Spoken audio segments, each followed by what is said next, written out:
Hey guys, what is up? How are you doing today? Papa Snow here, coming to you live out of Guyana. Alright, so I am back here at the housing scheme site. We have a ton of work still going on. The last couple of days, you can say the last few days, we've been swamped with a set of rain, which actually slowed us down a little bit.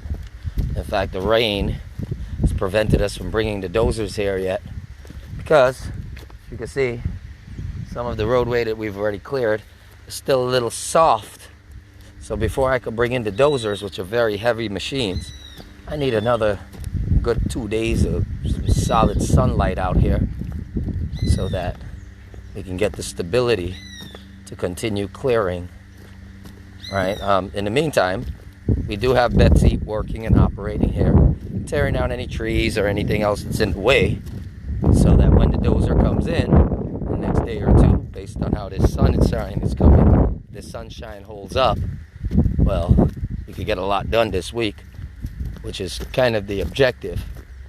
In the meantime, as you can see, Betsy's been tearing down all the big trees, and this sunlight is actually helping us dry them up to prepare them for shredding, so that we can effectively remove some of the debris here. Remember, based on environmental concerns, there's no burning allowed, so we will be mitigating all of this vegetation into compost, which makes a lot of sense, right? Hey Bella, what's up to everybody in Brazil? Hi Lynette. So I just figured how far down I have to walk. Betsy's down here working her butt off, so gotta come and check on the work and see some of the obstacles that I have to deal with when filling up this area and continuing to work on this roadway. So in the past, the last videos, I would have showed you some of the low spots in the road or on the area for the roadway.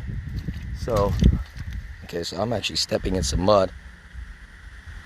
Yeah, Roop, we're needing to get some more sun here. All right, okay, you can see Betsy down there. But as you can see, there were a lot of low spots on this land where water was actually building up. So as we clear down everything, start filling up these areas, we're cutting a main drain on the inside, which is actually going to work out very well for the other persons here, so that in case any resident from any of the other lands before our scheme chooses to, not do their part by maintaining their land and their drainage, it will not affect or damage this road that we are actually working on right now.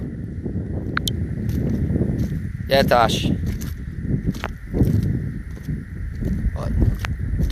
And as you can see, this is why I can't bring in the dozers yet.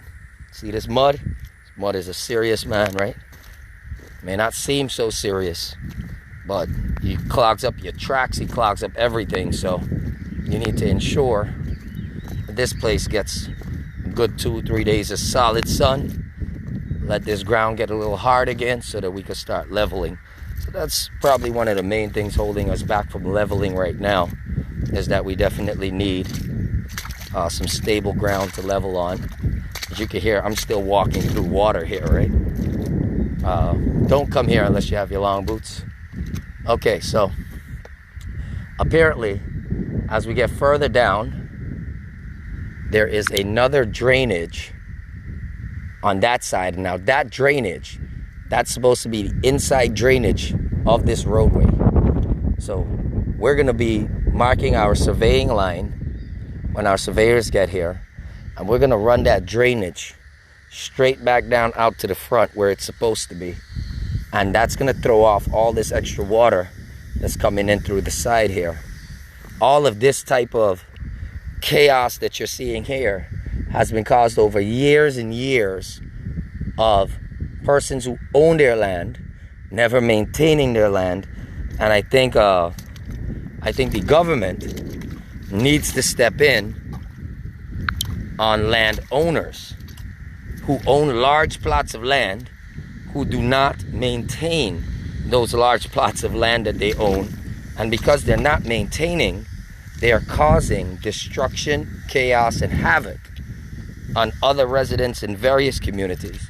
And I think this is a very important thing that needs to be addressed, because there are a lot of private citizens who own land and just got their land sitting there, and they fail to realize that there's a responsibility when you own land or you own property. If you own land or property and you're part of a growing community, you have a responsibility to maintain what you own to a standard. However, due to poor management on a local government level, and I say local government level because those are the persons who are in charge of these particular areas, right? Due to a lack of proper management on a local government area, more lawlessness than you can ever imagine has transpired. And it's going to take people like me who are willing to walk through the mud, dig up all the dirt, and fix these problems to actually get it fixed. Because unfortunately, those who have the position and have the resources leave things to decay so that they can bully situations when they want to. And it is unfair, it is unethical, and it should be considered an illegal action against the people of a community when only a certain amount of people are taking responsibility for the environmental concerns of that community. See, in Guyana, ladies and gentlemen, we got something that you call a don't care damn aptitude, right? And because a majority of the population have that attitude, we will always have certain problems that, though it is easy to fix, no one fixes it. So you're putting a stress on society to cover your responsibilities. I think it is time that an active approach is taken by the government without favoritism or friendship to address these matters. But that is based on a fair system, which may or may not come, at least not for some time. Because the reality is, even though APNU was in there for 5 years or less, probably a little bit more, they run it over, eh? All of this mess here was here all the time. But nobody was addressing it. Why is it that you could be in office for 28 years and you can't address simple things? That is just a question that I want to ask the party that I vote for. Right? Why is it that you neglect some people and you wish to selfishly only help a few of your friends and family? Are not the other citizens in the country deserving of respect and assistance? However, ladies and gentlemen, this is Guyana, and it will never change unless people like us step to the front and make an impact. Because what's been happening for far too long is that our people have gotten very lazy. Even the smart ones have gotten very lazy. Nobody wishes to take on their duty to society. They only wish to take everything that they could take. But explain something to me. How much of it are you taking with you when you're dead and gone?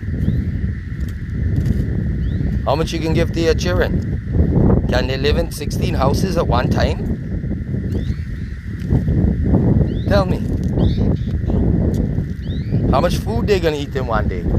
How much do you want for your own people that you do not want for the other people who pay taxes and do their part? This is another scenario, and I think it's a realistic one that needs to be addressed. All right, so just to show you guys, that little house that you're seeing up there, that's about 200 feet from the public road. We're actually here.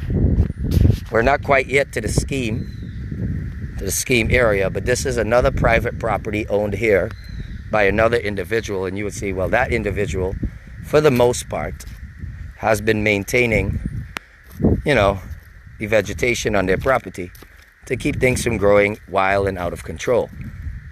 So this is one of my few neighbors that I can definitely tell you I got a certain degree of respect for, because this neighbor here, who owns this big piece of land here, has, for the most part, been maintaining their land.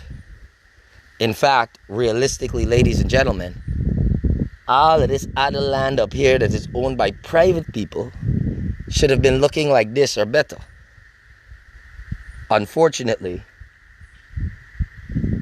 most of these people don't care one damn about what is happening in or around them. All right?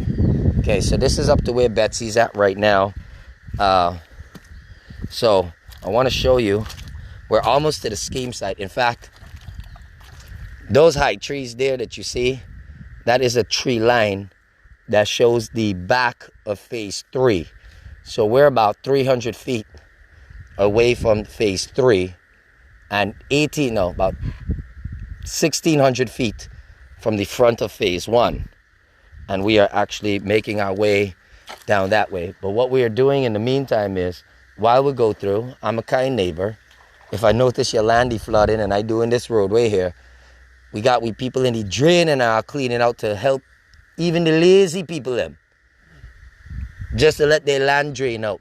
Because when we build up this road here, we're going to change certain things about the drainage to suit what the requirement of housing and NDIA and the rest of them has. But like I said, a lot of this other work is going to go pretty fast when the dozers get here. However, I'm waiting on some more sun. So God is going to send some more sun, and we shall continue. Now, all of this is area we done clear out before. So this is going to be light work going straight down. You'll notice there's not many high trees and stuff in this whole area because we had cleared all of this before, right? But we will be mitigated. My boy dead deep in the drain.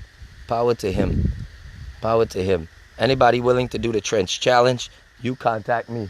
We're going to do the trench challenge, right? But yeah, so we are moving. Like I said, we just had some hell of a lot of rain these last couple of days, right? And but it's a good thing too, right? Because sometimes the unexpected things that happen can show you certain things that you need to see. The good thing is, in the height of the rain, I'm able to see how high the water levels are at a maximum in this area.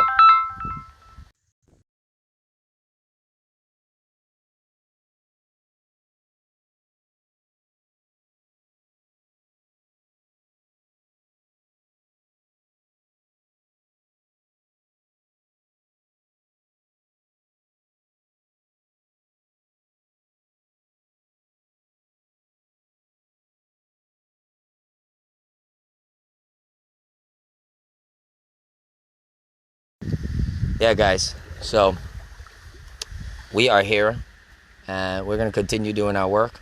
I just want another 2 days of some dry weather and let these dozers come in and just finish leveling, because I do need to level and bevel this whole roadway so that no water can ever sit on it again, because that's very irritating. Right? That is very, very irritating. Oh gosh, now look, I'm like, here we go, kind of stuck. Scoots. Yeah, so you know, but that's why I tell you, this mud, you need to get some good sunlight here to bring in certain equipment. If not, everything you bring in, it would paste up, it would sink up, it would be very, very uncomfortable, right? And hard as hell. But we are getting there. Work is pushing, Godspeed, we get some of the weather that we need, because that's the only thing actually holding us down a little bit. The amount of rain that was coming out is crazy. All right, but piece by piece, we're getting there, and we're going to be making some good timing. All we need right now is some good sun. Once we're getting some good sun, we're going to move faster. All right, so Father God, help me out a little bit. All right, so we could go ahead and we could complete what we need to complete, which is finish clearing, leveling, setting up, and making sure that as quick as possible we could just be driving in, right? Because that's the point, right? I would like to drive in the rest of my machines down here and continue doing the work that is necessary. So now let me go ahead. I've got to have a meeting with the team who is here, and I'm going to enjoy. See a lot of water coming out there, just to show you what's going on. So we got a nice waterway. So when we clear out this whole waterway, as you can see, we've actually been clearing out this whole waterway, and we're actually going to make this waterway very nice. These shoulders are going to be primed up real good. Got no idea what just ran across the water there, but that looked pretty cool. So we're going to be lining this up, leveling, beveling. This whole road is probably going to be about the height where I'm standing right now, which is actually pretty high, about 5 feet higher than the actual highest point of water in the whole area. So that way it's a guarantee we never have any type of water settling or water damage. And we're also going to be, like I said, we're going to be planting coconut trees after we're done, coming straight through the sidelines of the dams for this road to make sure, one, we lock in all the dirt, two, prevent erosion. Because erosion is something that has happened throughout this whole area that no one has ever maintained. So when I fix it now, I plan on fixing it so that we don't have to worry about too much of an erosion problem for years and years to come, right? Because if you do something, you should do it right the first time. Right, anyway, I still do have to have a meeting with my team here, and then I have to go and talk to the bulldozer people and make sure that they are ready to come in as this land gets just a bit more drier, right? Because we definitely need a dryer before we bring in the dozers. After the dozers do their job, he does his job, then I can come back with the backhoe, continue filling and doing the rest of the road work. All right. Viren, do you need truck drivers and owner operators of trucks to do transportation? Yes, we will be. We are actually taking bids right now. What you could do is you can contact the number you see listed above, right? Because very shortly after we prepare this area, it would be evident that we would need to start bringing in the material, the sand, the loom, and everything else. So I'm going to need a lot of trips from the sand pit to here, right? By the time this project done, I would have probably had to cover over 1,000 truckloads of sand, much less anything else, right? So, it's going to be necessary. But I am looking for cost efficiency and reliability. So for those of you who are interested or see an opportunity, I will tell you this first though. First options always goes to my network member. So if there's a network member who is offering the same service, they will always get first options. Why? Because they've been supporting me from start to finish, right? So those who are with me in the beginning shall smile with me in the end. It's just so simple. Right? So, if anyone looking for land, well, this is land of Canaan. And like I said, we're setting up a housing scheme here. Currently, we are actually building a new access road. Should have been the government's responsibility. But if you hold your breath on them, we might as well dead scunt, because them don't really do much. Unless you got the friend in high police. Right? However, this is a private program, and we're going to privately develop this whole area for the safety and security of our network and our residents who are going to be living here, just to make sure we have a peaceful, wonderful, and productive community. Right? If you would like to be a part of that, please call the number up top and ask to speak to Mr. Reese, and he will guide you the rest of the way. Right? So I just wanted to give this project update here to everyone. Thank you guys for tuning in, and I look forward to showing you more progress on our next updated live progress report. All right. Thank you very much, guys. Take care. God bless. I got to walk back out.